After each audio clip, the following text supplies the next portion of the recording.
Hi everybody, it's Debra Burgin from HeartfeltInkspiration.com. Today I want to show you how I create a background called bokeh.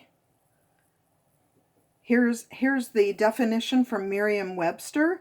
I think you can see this. The blurred quality or effect seen in the out-of-focus portion of a photograph taken with a narrow depth of field. Basically what that means is you see the thing that's up front and the things that are behind you don't see very clearly. And this is what it's going to look like, something like this. So just to say this again, bokeh is the pronunciation, or bokeh, which is actually the way I've always said it. Okay, this is what it looks like. So I don't have anything that's really in the front. I would be putting a sentiment there. That would be the thing that would be in focus. This is the background, the blurriness. And here's how we're going to go and achieve this. First of all, you're going to need some ink. And I have chosen 3 colors that are actually very similar to the card I showed you a couple weeks ago that had this this technique. Because I've said this before, this reminds me of a top I've got. So I love these colors together. It looks a little watery. So I've got Mint Macaron, Coastal Cabana, and Pretty Peacock. I also have pieces of sponge, and I usually staple on a piece of coordinating cardstock so I know what color this is. Sometimes I actually write the color on here. Okay, so those are going to come into play in a few minutes. I will also need, or you will need, a Whisper White craft Stampin' Pad that's very well re-inked. And I have to tell you, some of you have talked to me about white ink, and it's not like our conventional ink. First of all, it's a craft ink. It's not a classic ink. A classic ink is a sheer dye ink, and this is pigment ink. This is relatively opaque, whereas dye ink is sheer. You can see through it. This is why when you first start stamping and you're thinking, well, which you're doing overlapping images, and you think, well, which color should I stamp first? It actually doesn't make any difference. They're equally translucent, I guess is the word I'm looking for. Whereas craft ink, and some of you have been around as long as I have with Stampin' Up, and you remember we had the entire color spectrum in craft. This is much more opaque. The ink that you use is much thicker than the ink that I showed you how to re-ink your, how I re-ink my ink pad. And I have to, so this is a little bit like re-inking a Versamark pad. It's very thick. It's, for me, with my arthritic hands, it's hard for me to squeeze this hard enough to get a good spread of ink on here. So anyway, that's just the way it is. So this is white craft ink. Okay, that's putting to the side. And I also have a sponge that's specific for the white ink. Okay, but what I need, that is the piece that is kind of the secret to this, is a piece of window sheet. This is 4 1/4 by 5 1/2, so this is the same size as a card front. I outline this piece with a Sharpie because, truthfully, when this gets put down on my stamping desk, if I didn't have it outlined, it would just disappear, because it's so hard to see. So this is very useful for me to have this outline. And I think that you can see that I have cut 3 holes in here. These are graduating sizes. Frankly, it doesn't matter what size they are, where they are on here. There's not a lot of thought to this. I just put these in my cutter like that, ran it through, and we're just going to go with that. So these are our circles. And so this is my template for creating the white sort of bright light spots. Okay. So I'm going to start with a piece of 4 1/4 by 5 1/2 inch Whisper White cardstock, and I'll tell you that I am not going to use it in this size. I'm going to cut this down, mainly so I have a mat around it, but also so that I can cut out the piece that is the prettiest or the most interesting and cut and leave the other away.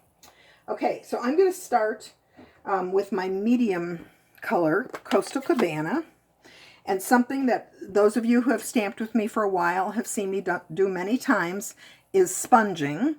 And I always tell you, you can add more color, but you can't take it away. So I'm going to load up my sponge. And by the way, sponging and daubing with a sponge dauber sucks up a lot of ink off your ink pad. So just be aware of that.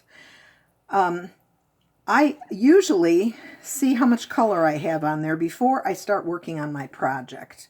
So that's not too significant. What I don't want is a blob. The other thing is I am not holding my sponge too close to the bottom, which will result in this type of a thing. I've done this before, where you can see where my fingers are. So I'm holding it higher up on the handle, if you will, and I'm going to start light. Oh, normally it doesn't make this much noise. That's kind of entertaining. So I tell my stampers that this is like when your grandmother was putting on rouge. Well, I'm showing my age because the days of rouge are long gone, as is my grandmother, by the way. But this is what they used to do. There used to be a small metal rouge tin.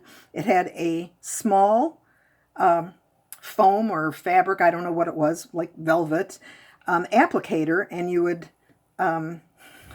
put that applicator into the pot, so to speak, and then lightly put on some rouge. Too much, it would look like this on your cheek, except it was pink, and that's not a good look. So anyway, I realize I'm ancient. Okay, I'm going to let that go and put this to the side. I'm going to take my darkest color, which is Pretty Peacock. And again, there's no science to this. Now, this is one thing I don't like, is when I see the sort of like fiber part to it. So there's going to be a lot of rubbing going on here. Okay, so I'm just making these blobs. They're not the same size. I don't really care. Okay, and then finally I would take my lightest and basically fill in everywhere else with mint macaron and then go back and play with it. And I want to show you what it will look like so you don't have to watch me do this whole thing. This is the way it's going to look. Okay, so actually that's kind of a pretty background. One of the reasons I want to cut this down is that I'm not really fond of the way the edges catch the ink. And you can see it here. So I would just cut this down. Okay, but we're going to use this one. Let's tidy up here. Always the danger of inky fingers. If I don't. So I'm going to take this one and we are going to put the white on it. Oops, Debra.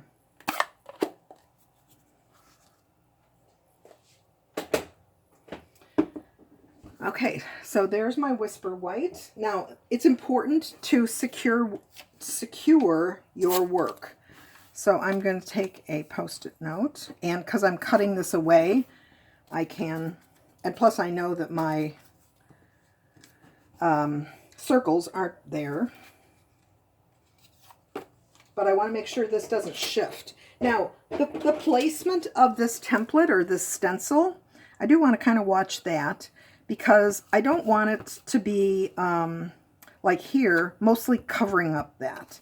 So I could have done it this way. So, but I am covering up that blob. I could also turn it over and see what that looks like. And that looks pretty good, because there's not just one blob that I'm covering. Okay. So my paper, my My inked up paper is secure, and so is my stencil. Uh-oh. Too bad Peter's not here. And he could tell you, that is the worst thing. Okay. After I'm done filming, I'll go back and wrestle that lid back on. Okay. Now, I do want to show you something about this one that I did before that I don't really like. I haven't done this Bokeh technique for years. And I couldn't remember if I sponged or if I used a sponge dauber. And you see this white edge? That is from the sponge dauber getting caught on these holes. And I don't really like that. I'd rather not have that. So I'm going to see if it makes a difference if I use a sponge. And if I don't go that way, I go into the circle. That might not make any difference. So you see how that's covering up my work underneath? Okay.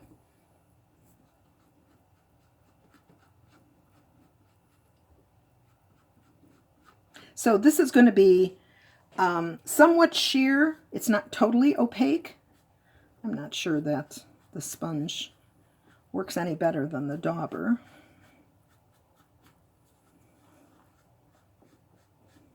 But there's one extra step on here that I think makes a big difference, and that is to dry this with a heat tool.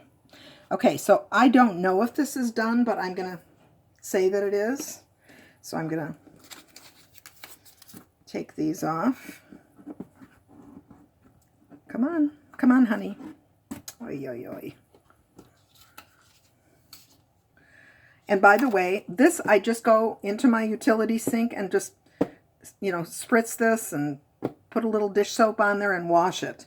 Okay, now if I didn't feel like this was dark enough, I could just put this back over it. But when you hit it with the heat tool, it's going to both dry it and brighten it a little bit. So that's what that looks like. So the rest is up to you to try and experiment and see what this looks like with a different colorway than I used here and see what you end up with. So again, the bokeh background is this technique, and go ahead, experiment, have fun, see what you come up with. Share it with me, and I'll see you next week. Thank you.